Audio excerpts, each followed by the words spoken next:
Hi hello good morning welcome back to my YouTube channel. ನಮ್ಮ ಹತ್ರ rose ಅರಳಿತ್ತು, ಅದನ್ನು ನೋಡಿಕೊಂಡು ಆ್ಯಸ್ ಯೂಶುವಲ್ ನಾನು ಯಾವಾಗಲೂ ಆಚೆ ಬಂದು ಸ್ವಲ್ಪ ಹೊತ್ತು ಓಡಾಡ್ತೀನಿ. ಹಾಗೆ ಬ್ರಷ್ ಎಲ್ಲ ಮಾಡಿಕೊಂಡು ವೆದರ್ ನೋಡಿ ಇವತ್ತು ಈ ಥರ ಇತ್ತು. ನಮ್ಮ ಮನೆ ಸೈಡು ಫುಲ್ ಗ್ರೀನರಿ ಆಗಿದೆ. ಇದನ್ನು ನೋಡೋಕ್ಕೆ ಒಂಥರ ಖುಷಿ. ಸಿಟಿಲಿರೋರಿಗೆಲ್ಲ ಈ ಥರ ಎಲ್ಲ ಸಿಗೋಲ್ಲ. ಬೆಳಗ್ಗೆ ಎದ್ದ ಬಿಲ್ಡಿಂಗು ಇಲ್ಲ ಅಪಾರ್ಟ್ಮೆಂಟ್ಸ್ ಎಲ್ಲ, ಇಲ್ಲಾಂದರೆ ಆ ಸೌಂಡು, ಗಾಡಿ ಓಡಿಸೋದು, ವೆಹಿಕಲ್ ಸೌಂಡ್ ಈ ಥರ ಎಲ್ಲ ಇರುತ್ತೆ. ನಮ್ಮ ಮನೆ ಸೈಡು ಅಂದರೆ ಪಕ್ಷಿಗಳ ಸೌಂಡು ಇರುತ್ತೆ, ಗ್ರೀನರಿ ನೋಡ್ಬೋದು, ಮತ್ತು ಫ್ರೆಶ್ ಏರ್ ಇರುತ್ತೆ. ಈ ಥರ ವೆದರ್ ಇದ್ದರೆ ಅಂತೂ ತುಂಬ ಚೆನ್ನಾಗಿರುತ್ತೆ. ಇದು ವೆಡ್ನೆಸ್ಡೇ ವ್ಲಾಗ್ ಆಗಿದೆ. ಇನ್ನು ಯಾರ್ಯಾರು ನಾನು ಟ್ಯೂಸ್ಡೇ ವ್ಲಾಗ್ ಮತ್ತು ಮಂಡೇ ವ್ಲಾಗ್ ಮಾಡಿದ್ದೀನಿ. ಯಾರ್ಯಾರು ನೋಡಿಲ್ಲ please go watch and do subscribe, share ಮಾಡಿ, ಸಬ್ಸ್ಕ್ರೈಬ್ ಮಾಡ್ಕೊಳ್ಳಿ ಅಂತ ಹೇಳೋಕ್ಕೆ ಇಷ್ಟಪಡ್ತೀನಿ. ನೀವು ಏನಾದರೂ ವೀಡಿಯೋ ಮಾಡೋದ್ರಲ್ಲಿ ಏನಾದರೂ ಮಿಸ್ಟೇಕ್ಸ್ ಇದ್ದರೆ ತಪ್ಪಾಗಿ ಏನೋ ತಿಳ್ಕೊಬೇಡಿ. ಇವಾಗ ಸ್ಟಾರ್ಟಿಂಗ್ ವೀಡಿಯೋ ಮಾಡೋದ್ರಿಂದ ಮಿಸ್ಟೇಕ್ಸ್ ಇದ್ದೇ ಇರುತ್ತೆ. ಎಡಿಟಿಂಗಲ್ಲೂ ಆಗಿರ್ಬೋದು, ಮಾತಾಡೋದ್ರಲ್ಲೂ ಆಗಿರ್ಬೋದು. ಯಾರ್ಯಾರು ಅಂದರೆ ಹೊಸ್ದಾಗಿ ಯಾರ್ಯಾರು ಯೂಟ್ಯೂಬ್ ಸ್ಟಾರ್ಟ್ ಮಾಡಿರ್ತಾರೆ ಅವ್ರಿಗೆಲ್ಲ ಇದು ಕಾಮನ್ನು. ಸ್ಟಾರ್ಟಿಂಗ್ ಅಷ್ಟೇ ಕ್ಯಾಮ್ರಾ ಎಲ್ಲ ಫೇಸ್ ಮಾಡ್ಕೊಂಡು ಮಾತಾಡ್ತಾ ಇರ್ತೀವಿ. ನಮಗೂ ಸ್ವಲ್ಪ ಗಾಬರಿ ಇರುತ್ತೆ ಮಾತಾಡೋದ್ರಲ್ಲೆಲ್ಲ. ಇವಾಗ ಮಾತಾಡಬೇಕಾದ್ರೆ ಸ್ವಲ್ಪ ತೊದಲು ಬಿಡ್ತೀವಿ, ಒಂದೊಂದ್ಸಲ ಮಿಸ್ಟೇಕ್ಸ್ ಆಗುತ್ತೆ. ವೀಡಿಯೋ ಎಡಿಟಿಂಗಲ್ಲೂ ಅಷ್ಟೇ ಸ್ವಲ್ಪ ಕಷ್ಟ ಇರುತ್ತೆ. ಇನ್ನೇನು ತಿಳ್ಕೊಂಡಿರಲ್ವಲ್ಲ, ಹೋಗ್ತಾ ಎಲ್ಲ ಸರಿ ಹೋಗುತ್ತೆ. ಹಿಂಗೆ ಸಪೋರ್ಟ್ ಮಾಡ್ತಾಯಿದ್ದೆ. ಇವಾಗ ಆಲ್ರೆಡಿ 40 ಸಬ್ಸ್ಕ್ರೈಬರ್ಸ್ ಆಗಿದ್ದಾರೆ. ಹಿಂಗೆ ನನಗೆ ಸಬ್ಸ್ಕ್ರೈಬ್ ಮಾಡ್ಕೊಳ್ಳಿ. ಹಿಂಗೆ ಇನ್ನೂ ಒಳ್ಳೆ ಹೊಸ ಥರದ ವೀಡಿಯೋಗಳನ್ನೆಲ್ಲ ಹಾಕ್ತಾಯಿರ್ತೀನಿ. ಸಪೋರ್ಟ್ ಮಾಡಿ, ನಿಮಗೆ ಗೊತ್ತಿರೋರಿಗೂ ಶೇರ್ ಮಾಡಿ. ನೋಡಿರಿ, ಇದು ಸ್ವಲ್ಪ ಬಿಸಿಲು ಬರೋ ಥರ ಇತ್ತು. ಆಮೇಲೆ ಬಂದು ಬಿಸಿನೀರು ಕಾಯಿಸ್ಕೊಂಡು ಕುಡಿದು ನಮ್ಮ ಪಾಪುಗೆ ಸರಿ ಮಾಡಬೇಕಾಯಿತು. ಸರಿ ಮಾಡಿ, ನಿಮ್ಗೆ ಯಾರಿಗಾದ್ರೂ ಸರಿ ಮಾಡೋದು ಹಿಂಗೆ ಅಂತ ಬೇಕಾಗಿದ್ದರೆ ಕಮೆಂಟ್ ಸೆಕ್ಷನಲ್ಲಿ ಹೇಳಿ, ತೋರಿಸ್ಕೊಡ್ತೀನಿ ಯಾವ ಥರ ಮಾಡೋದು ಅಂತ. ನಮ್ಮ ಪಾಪುಗೆ ಸರಿ ಎಲ್ಲ ಮಾಡ್ತಾ ಹಂಗೆ ಮತ್ತೇನು ಕಾಫಿ ಟೀ ಕುಡ್ದಿಲ್ಲ. ನಮ್ಮಮ್ಮ ಬ್ರೇಕ್ಫಾಸ್ಟಿಗೆ ಪಲಾವ್ ಮಾಡಿದರು. ಫಸ್ಟು ಪಲಾವ್ ತಿಂದ್ಕೊಂಡ್ರೆ ಟೈಮ್ ಬೇರೆ ಆಗಿತ್ತು, 9 o'clock ಆಗಿತ್ತು. ಎದ್ದೊಳೋದೇ ಲೇಟ್ ಆಗುತ್ತೆ. ಅದಕ್ಕೆ ಪಲಾವ್ ತಿಂದ್ಕೊಂಡು ಮೊಸರು ಬಜ್ಜಿ ಕೂಡ ಮಾಡಿದರು. ಮೊಸರು ಬಜ್ಜಿ ಜೊತೆ ಪಲಾವ್ ತಿಂದು ನಮ್ಮಮ್ಮ ಪಾಪಗೆ ಸರಿ ತಿನ್ನಿಸ್ತಾಯಿದ್ರು. ಅವಳನ್ನ ಆಟ ಆಡಿಸ್ಕೊಂಡೊಳಗೆ ಯಾರಾದರೂ ಒಬ್ರು ಇರಬೇಕು. ಒಂದೊಂದು ಸಲ ನಮ್ಮ ಮನೆ ಹತ್ರ ಒಂದು ಪಾಪು ಬರುತ್ತೆ ಅಂದಲ್ಲ, ಒಂದು ಹುಡುಗಿ ಬರ್ತಾಳೆ ಅಂತಲ್ಲ, ಅವಳು ಇರ್ತಾಳೆ, ಅವಳಿದ್ರೆ ತಿನ್ಕೊತಾಳೆ. ಅಂದರೆ ಇನ್ನೊಬ್ರು ಇರಬೇಕು. ಮಿಷಿನ್ಗೆ ಬಟ್ಟೆ ಹಾಕಿದ್ವಿ, ಅದನ್ನು ನೋಡಿಕೊಂಡು. Hi friends, welcome back to my YouTube channel. ಎಲ್ಲರೂ ಹೇಗಿದ್ದೀರಾ? ಚೆನ್ನಾಗಿದ್ದೀರಾ ಅಂತ ಅಂದ್ಕೊಳ್ತೀನಿ. ಬೆಳಗ್ಗೆ ಎಲ್ಲ ಎದ್ದು ಟಿಫನ್ ಎಲ್ಲ ಮಾಡಿಕೊಂಡು, ಇವತ್ತು ಏನು ಕಾಫಿ ಎಲ್ಲ ಏನೂ ಕುಡ್ದಿಲ್ಲ. ನಮ್ಮಮ್ಮ ಬೆಳಗ್ಗೆನೇ ಬ್ರೇಕ್ಫಾಸ್ಟ್ ಮಾಡಿದ್ರು, ಪಲಾವೆಲ್ಲ ತಿಂದ್ಕೊಂಡು ನಮ್ಮಮ್ಮ ಪಾಪುಗೆ ಹಂಗೆ ಸ್ನಾನ ಮಾಡಿಸಿದ್ರು. ಪಾಪುನ ಮಲಗಿಸಿ ನಮ್ಮಮ್ಮ ಅಂಗಡಿಗೆ ಹೋದರು. ನಾನು ಇವಾಗ ಮನೆ ಎಲ್ಲ ಸ್ವಲ್ಪ ಕ್ಲೀನ್ ಮಾಡಬೇಕು, ಕಸ ಗುಡಿಸ್ಕೊಳ್ಬೇಕು. ಆ್ಯಂಡ್ ಏನಂದರೆ ನೆನ್ನೆ ನಮ್ಮ ಪಾಪುಗೆ ಪ್ಯಾಂಪರ್ಸ್ ತರಿಸಿದ್ನಲ್ಲ, ಅದೆಲ್ಲ ಯೂಸ್ ಮಾಡಿ ನೋಡಿದೆ. ತುಂಬ ಚೆನ್ನಾಗಿದೆ, ಸಾಫ್ಟಾಗಿದೆ, ರ್ಯಾಷಸ್ ಎಲ್ಲ ಏನೂ ಆಗೋಲ್ಲ. ನಾನು ಫಸ್ಟು ಬೇರೆ ಯೂಸ್ ಮಾಡ್ತಾಯಿದ್ದೆ, ಅದು ಹಾಕ್ಬೇಕಾದ್ರೆ ಸ್ವಲ್ಪ ರ್ಯಾಷಸ್ ಆಗೋದು, ಹಾಳು ಅನ್ಕಂಫರ್ಟೇಬಲ್ ಫೀಲ್ ಎಲ್ಲ ಮಾಡ್ತಾಯಿದ್ದು. ಈಗ ಆ ಥರ ಎಲ್ಲ ಏನೂ ಇಲ್ಲ. ನಿಮ್ಗೆ ಯಾರಿಗಾದ್ರೂ ಬೇಕಿದ್ದರೆ ಹೇಳಿ, ಡಿಸ್ಕ್ರಿಪ್ಷನಲ್ಲಿ ಲಿಂಕ್ ಹಾಕಿರ್ತೀನಿ, ತಗೊಂಡು ನೋಡ್ಬೋದು ನೀವು. ಚೆನ್ನಾಗಿದೆ. ಇದೇನು ಪ್ರಮೋಷನ್ ವೀಡಿಯೋ ಅಲ್ಲ, ನನಗೆ ಯೂಸ್ ಆಯಿತು, ನಿಮಗೆ ಯಾರಿಗಾದ್ರೂ ಯೂಸ್ ಆಗುತ್ತೆ ಅಂತ ಹಾಕಿದ್ದೀನಿ ಅಷ್ಟೇ. ನೀವು ಬೇಕೆಂದರೆ ಹೋಗಿ ಬೈ ಮಾಡ್ಬೋದು ಫ್ಲಿಪ್ಕಾರ್ಟಲ್ಲಿ. ಈಗ ಆಫರ್ ಕೂಡ ನಡೀತಾ ಇದೆ, ಕಮ್ಮಿ ರೇಟಲ್ಲಿ ಸಿಗುತ್ತೆ, ಹೋಗಿ ಬೈ ಮಾಡಿ. ನಾನು ಲಿಟಲ್ ಏಂಜಲ್ ಅವರ ಇದರಿಂದ 62 ಏನೋ ಇದೆ ಪ್ಯಾಂಪರ್ಸ್ ಅವ್ರದ್ದು. ಅದನ್ನು 2 ತರಿಸ್ಕೊಂಡೆ ನಾನು. L ಸೈಜ್ ತರಿಸ್ಕೊಂಡೆ. ನಿಮ್ಗೆ ಯಾವ ಸೈಜ್ ಬೇಕೋ ಅದು ತೊಗೊಳ್ಬೋದು. ಚೆನ್ನಾಗಿದೆ ಕ್ವಾಲಿಟಿ ಎಲ್ಲ, ಏನು ರ್ಯಾಷಸ್ ಎಲ್ಲ ಆಗೋಲ್ಲ. ಕಸ ಗುಡಿಸ್ಕೊಂಡು ನೋಡ್ತಾ ಇರ್ಬೋದು, ಕಸ ಗುಡಿಸ್ಕೊತಾ ಇದ್ದೀನಿ.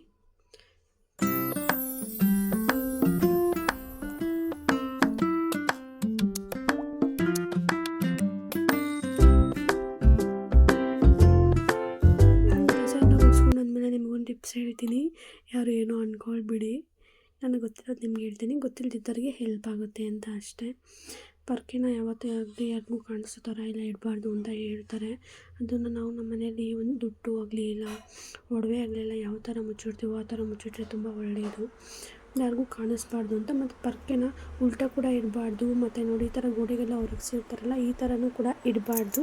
ಯಾವತ್ತಿದ್ರೂ ಮಲಗಿಸಿ ಇಡಬೇಕು. ಯಾರಿಗೂ ಕಾಣಿಸ್ತಾ ಇರೋ ಥರ ಇಟ್ಟರೆ ಸಾಕು. ಮತ್ತು ಅದ್ರ ಮೇಲೆ ದಾಟೋದು, ತುಳಿಯೋದು, ಒದ್ದೆಯೋದು, ಮತ್ತು ಜೋರಾಗೆಲ್ಲ ಎತ್ತಿ ಬಿಸಾಕೋದು ಆ ಥರ ಎಲ್ಲ ಮಾಡಬಾರ್ದು ಅಷ್ಟೇ. ಇದೊಂದು ಚಿಕ್ಕ ಟಿಪ್ಸ್, ಯಾರಿಗಾದ್ರೂ ಯೂಸ್ ಆಗುತ್ತೆ ಅಂತ ಹಾಕಿದ್ದೀನಿ ಅಷ್ಟೇ. ನೋಡಿ ಫ್ರೆಂಡ್ಸ್, ಇವತ್ತು ಬಿಸಿಲು ಬಂದಿದೆ. ಇಷ್ಟೊಂದು ಬಿಸಿಲು ಬಂದಿತ್ತು ಈವ್ನಿಂಗ್ ಸ್ವಲ್ಪ ಲೈಟಾಗಿ ಬಂದಿತ್ತು. ಇವತ್ತು ಸ್ವಲ್ಪ ಜಾಸ್ತಿ ಬಿಸಿಲು ಬಂದಿದೆ. ಮಳೆ ಬರ್ಬೋದು ಅನಿಸುತ್ತೆ ಈವ್ನಿಂಗ್ ಹಂಗೆ.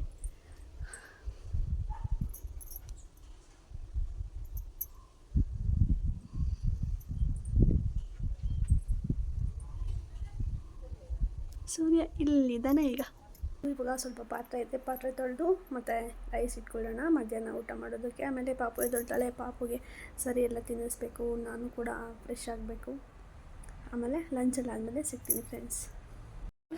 ನೋಡ್ತಾ ಇರ್ಬೋದು, ಈಗ ಅನ್ನ ಮಾಡೋಕ್ಕೆ ಇಟ್ಟಿದ್ದೀನಿ.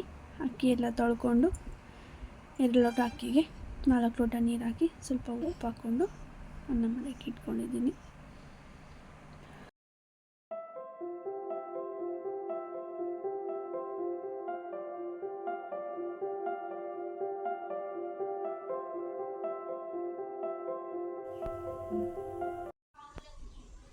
ನೋಡಿ ಫ್ರೆಂಡ್ಸ್, ನಾನು ಹೇಳ್ದೆ ಅಲ್ವಾ ಮಳೆ ಬರುತ್ತೆ ಅಂತ, ಬಿಸಿಲು ಬರ್ತಾಯಿದೆ, ಮಳೆನೂ ಬರ್ತಾಯಿದೆ ಫ್ರೆಂಡ್ಸ್. ನಿಮಗೆ ಕಾಣಿಸ್ತಾ ಇಲ್ಲ ಅಂತ ಅಂದ್ಕೊಳ್ತೀನಿ, ಚಿಕ್ಕ ಚಿಕ್ಕದಾಗಿ ಹನಿ ಬೀಳ್ತಾ ಇದೆ. ಅದನ್ನು ದೂದ್ರೆ ಅಂತಾರಲ್ವ, ಅದು ಬೀಳ್ತಿದೆ ನೋಡಿ, ಇಲ್ಲೆಲ್ಲ ಬಿದ್ದಿದೆ. ಚಿಕ್ಕದಾಗಿ ಹನಿ ಬೀಳ್ತಾ ಇದೆ. ಈವ್ನಿಂಗ್ 5:20 ಆಗಾಗಿತ್ತು. ಪಾಪನ ಮಲಗಿಸಿದೆ, ತುಂಬ ಜೋರಾಗಿ ಮಳೆ ಬಂದ್ಬಿಡ್ತು ನೋಡಿ, ತುಂಬ ಜೋರಾಗಿ ಬರ್ತಾಯಿದೆ. ಒಂದೇ ಸಲ ಬಂದುಬಿಡ್ತು. ಫಸ್ಟೆಲ್ಲ ಸ್ವಲ್ಪ ನಿಧಾನಕ್ಕೆ ಬಂದಾದ್ಮೇಲೆ ಜೋರಾಗಿ ಬರುತ್ತಲ್ಲ, ಅದು ತುಂಬ ಜೋರಾಗಿ ಬಂದುಬಿಡ್ತು ಮಳೆ. ಬಟ್ಟೆ ಎಲ್ಲ ಹಾಕಿದ್ದೆ, ಹೋಗಿ ಬಟ್ಟೆ ಎಲ್ಲ ಎತ್ಕೊಂಡು ಬಂದು ಪಾಪುನ ಮಲಗಿಸಿದ್ದೆ. ಪಾಪು ಎದ್ದಿದ್ದಿದ್ರೆ ತುಂಬ ಕಷ್ಟ ಆಗ್ಬಿಡ್ತಾಯಿತ್ತು ಬಟ್ಟೆ ಎಲ್ಲ ತೆಗಿಯೋದಕ್ಕೆ. ಪಾಪು ಮಲ್ಕೊಂಡಿದ್ಲು. ಪಾಪ ನಮ್ಮಮ್ಮ ಕೂಡ ನೆನ್ಕೊಂಡು ಬಂದರು, ಅಂಗಡಿಗೆ ಹೋಗಿದ್ರಲ್ಲ, ಅಂಗಡಿಯೆಲ್ಲ ಎತ್ತಿಟ್ಬಿಟ್ಟು ಮಳೆ ಬರಬೇಕಾದ್ರೆ ನೆನ್ಕೊಂಡು ಬಂದಿದ್ದಾರೆ ಪಾಪ. ತುಂಬ ಜೋರಾಗಿ ಬರ್ತಾಯಿದೆ ಮಳೆ. ಕಾಣಿಸ್ತಾ ಇದೆ ಅಂತ ಅಂದ್ಕೊಳ್ತೀನಿ ನಿಮಗೆ.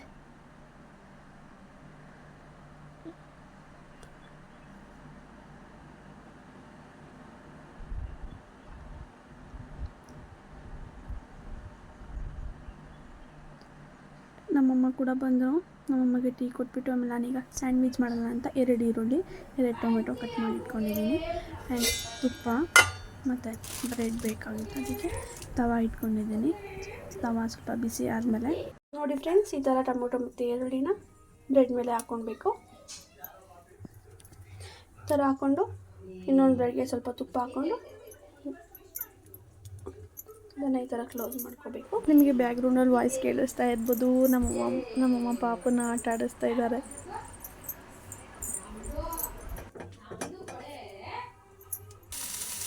ನಾನೇನೋ ಮಾಡೋಣ ಅಂದ್ಕೊಂಡು ಹೋದೆ ಫ್ರೆಂಡ್ಸ್, ಸ್ಯಾಂಡ್ವಿಚ್ ಅದು ಫ್ಲಾಪ್ ಆಗೋಯಿತು. ಅದಕ್ಕೆ ನಾನು ಇವಾಗ ಏನು ಮಾಡ್ತಾಯಿದ್ದೀನಿ ಅಂದರೆ ಬ್ರೆಡ್ನ ರೋಸ್ಟ್ ಮಾಡ್ಕೊತಾ ಇದ್ದೀನಿ.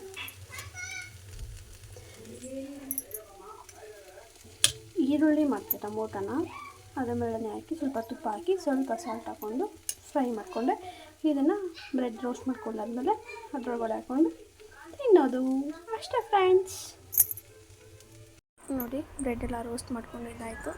ಅದರೊಳಗಡೆ ಆನಿಯನ್ ಮತ್ತು ಟೊಮೆಟೊನೂ ಕೂಡ ಹಾಕ್ಕೊಂಡಿದ್ದೀನಿ. ಅದನ್ನು ಕಟ್ ಮಾಡಿಕೊಂಡು ನಮ್ಮ ಅಮ್ಮಂಗೆ ಕೊಡ್ತಾಯಿದ್ದೀನಿ. ನೋಡೋಣ ಹೇಗಿದೆ ಚೆನ್ನಾಗಿ ಮಾಡಿದ್ದೀನಿ ಅಂತ ಕೇಳೋಣ, ಟೇಸ್ಟಿಯಾಗಿರುತ್ತೆ ಅಂತ.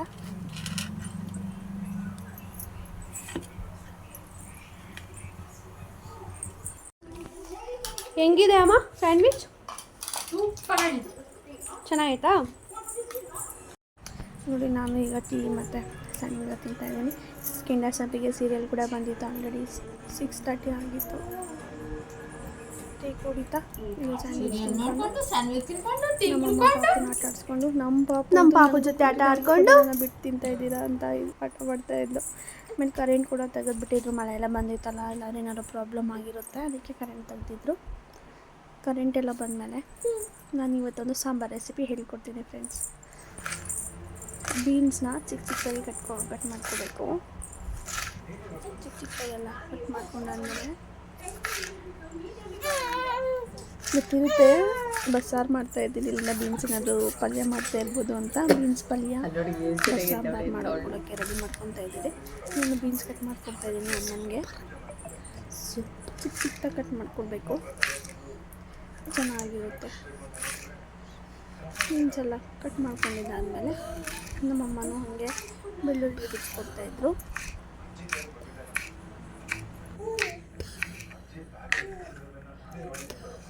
ನೋಡಿ, ಚಿಕ್ಕದಾಗಿ ಕಟ್ ಮಾಡ್ಕೋಬೇಕು. ಒಂದು ಹೆಸರು ಬೆಳ್ಳುಳ್ಳಿ ಬಿಡಿಸ್ಕೋಬೇಕು.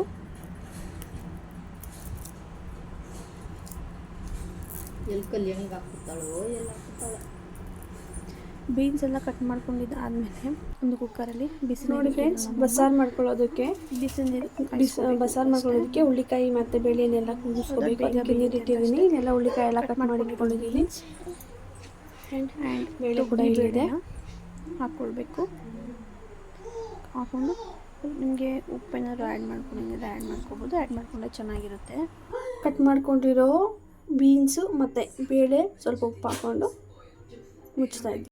ಆ್ಯಂಡ್ ಬೇಳೆ ಎಲ್ಲ ಬೆಂದಾದಮೇಲೆ ಅದನ್ನು ಜರಡಿಯಲ್ಲಿ ಹಾಕೊಂಡು ಸೋದಿಸ್ಕೋಬೇಕು. ನೋಡಿ, ನೀರು ಕೂಡ ಈ ಥರ ಸಪ್ರೇಟ್ ಆಗುತ್ತೆ. ಈ ನೀರಿಗೆ ಹುಣಸೆ ಹಣ್ಣನ್ನ ಸ್ವಲ್ಪ ಹಾಕ್ಕೊಂಡು ನೆನೆಸ್ಕೊಂಡು ಇಟ್ಕೋಬೇಕು. ಇದು ಬಗ್ಗಿಸ್ಕೊಂಡಿರೋದು. ಆ್ಯಂಡ್ ಇಲ್ಲಿ ಬಸ್ಸಾರಿಗೆ ಜೀರಿಗೆ, ಮೆಣಸು ಅದನ್ನೆಲ್ಲ ಹುರ್ಕೊಂಡು ಕೊತ್ತಂಬರಿ ಸೊಪ್ಪು, ತೆಂಗಿನಕಾಯಿ, 2 ಟೊಮೆಟೊ, ಈರುಳ್ಳಿ ಎಲ್ಲ ಕಟ್ ಮಾಡ್ಕೊತಾ ಇದ್ದಾರೆ ನಮ್ಮಮ್ಮ. ಮತ್ತು ಬೇಯಿಸ್ಕೊಂಡಿರ್ತೀವಲ್ಲ ಬೀನ್ಸು ಮತ್ತು ಬೇಳೆನೂ ಕೂಡ ಸ್ವಲ್ಪ ಹಾಕ್ಕೊಳ್ಬೇಕು. ಒಣಮೆಣ್ಸಿನ್ಕಾಯಿ ಅದನ್ನೆಲ್ಲ ಫ್ರೈ ಮಾಡ್ಕೋಬೇಕು. ಜೀರಿಗೆ, ಒಣಮೆಣ್ಸಿನ್ಕಾಯಿ, ಮೆಂತ್ಯ ಅದನ್ನೆಲ್ಲ ಫ್ರೈ ಮಾಡ್ಕೊಂಡಿರಬೇಕು. ಆ್ಯಂಡ್ ಈರುಳ್ಳಿ, ಟೊಮೆಟೊ ಮತ್ತು ಬೀನ್ಸು, ತೊಗರಿಬೇಳೆ ಎಲ್ಲ ಹಾಕ್ಕೊಳ್ಬೇಕು. ಎಲ್ಲ ಹಾಕ್ಕೊಂಡು ಮಿಕ್ಸಿ ಮಾಡಿಕೊಂಡು ರುಬ್ಕೋಬೇಕು. ನೋಡಿ, ರುಬ್ಕೊಂಡಿದ್ದೀವಿ. ಈ ಥರ ಇರುತ್ತೆ ಕಲರು. ರುಬ್ಬಿದಾದಮೇಲೆ ಒಂದು ತಪ್ಪಲೆಗೆ ಒಗ್ಗರಣೆ ಹಾಕ್ಕೊಂಡು ಸಾಂಬಾರು ಕೂಡ ಹಾಕ್ಕೋಬೇಕು. ನಮ್ಮ ಸಾಂಬಾರೆಲ್ಲ ಮಾಡಿಬಿಟ್ಟಿದ್ದಾರೆ. ಆ್ಯಂಡ್ ಮುದ್ದೆ ಕೂಡ ಮಾಡಿದರು. ಮುದ್ದೆ ಅಂದರೆ ಪಲ್ಯಕ್ಕೂ ಅಷ್ಟೇ ಒಗ್ಗರಣೆ ಹಾಕ್ಕೊಂಡು ಕಡಲೆಬೇಳೆನೆಲ್ಲ ಹಾಕ್ಕೊಂಡಂಗಿದ್ರೆ ಹಾಕ್ಕೊಂಡು ಒಣಮೆಣ್ಸಿನ್ಕಾಯಿ ಹಾಕ್ಕೊಂಡು ಮಾಡ್ಕೊಳ್ಳೋದು. ಪಲ್ಯ ನೋಡಿ ಹಿಂಗಿದೆ.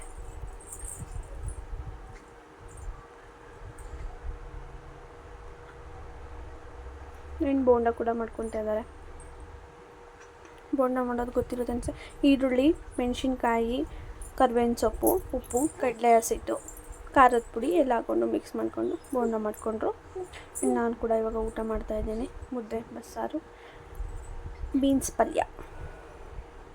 ಇದಾಗಿತ್ತು ವಿಘ್ನೇಶ್ವರ ವ್ಲಾಗ್. ಇನ್ನೂ ಯಾರು ನನ್ನ ಮಂಡೇ ಮತ್ತು ಟ್ಯೂಸ್ಡೇ ವ್ಲಾಗ್ ನೋಡಿಲ್ಲ, ಪ್ಲೀಸ್ ಹೋಗಿ ನೋಡಿ, ಲೈಕ್ ಮಾಡಿ, ಶೇರ್ ಮಾಡಿ, ಸಬ್ಸ್ಕ್ರೈಬ್ ಮಾಡ್ಕೊಳ್ಳಿ. ಇಷ್ಟ ಆಗಿದ್ದರೆ ಬೇರೆಯವ್ರಿಗೆ ಕೂಡ ಶೇರ್ ಮಾಡಿ. Thank you for watching. Keep supporting guys. ನಾನು ನಿಮ್ಮನ್ನು ಇದೇ ರೀತಿ ಬೇರೆ ರೆಸಿಪೀಸು ಮತ್ತು ನನ್ನ ಡೈಲಿ ವ್ಲಾಗ್ಸು, ನನ್ನ ದಿನನಿತ್ಯದ ರೂಟೀನ್ ಏನಿದೆ ಅದನ್ನೆಲ್ಲ ಶೇರ್ ಮಾಡ್ಕೊತಾ ಇರ್ತೀನಿ. Thank you for watching.